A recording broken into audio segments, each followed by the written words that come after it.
আমি আশা করছি যে আমাদের এই হাসপাতাল ৫০ শয্যার থেকে ১০০ শয্যা বিশিষ্ট উন্নীত করে চিকিৎসা নিশ্চিত করবেন। আমার নির্বাচনী এলাকা বাউফল একটি গুরুত্বপূর্ণ জনবহুল উপজেলা।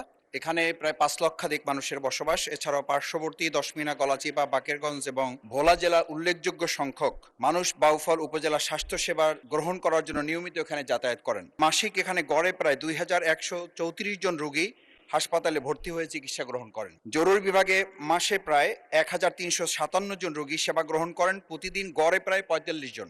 অত্যন্ত দুর্ভাগ্যের ব্যাপার, বহির্বিভাগ প্রতিদিন প্রায় এখানে ১২৪ জন রোগী সেবা গ্রহণ করেন।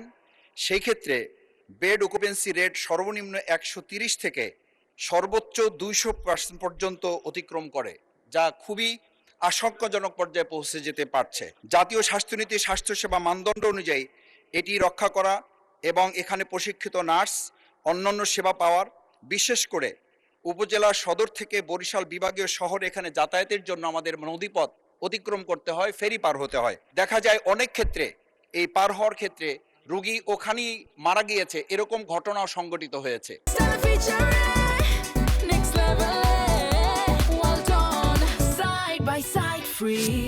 সেক্ষেত্রে আমাদের জন্য আরেকটা বড় ঝুঁকি হচ্ছে, এখানে স্বাস্থ্য কমপ্লেক্সে মেজর সার্জারির কোনো ব্যবস্থাপনা না থাকায় জটিল রোগীর দ্রুত কোনো চিকিৎসা গ্রহণ করা সম্ভব হয় না। বিধায় এখানে একটা সিন্ডিকেট গড়ে উঠেছে, যারা পাশে বিভিন্ন রকম বেসরকারি যে ডায়াগনস্টিক সেন্টারগুলো গড়ে তুলেছে, সেখানে সংশ্লিষ্ট ডাক্তার যারা আছেন সরকারি, সেই চিকিৎসকগণ ওখানে গিয়ে সেবা প্রদান করার ক্ষেত্রে উৎসাহিত হন। সঙ্গত কারণে আমি মাননীয় স্বাস্থ্যমন্ত্রী মহোদয়ের কাছে ইতিমধ্যে এটা পেশ করেছি। আমি আশা করছি যে আমাদের এই হাসপাতাল ৫০ শয্যার থেকে ১০০ শয্যা বিশিষ্ট উন্নীত করে চিকিৎসা নিশ্চিত করবেন।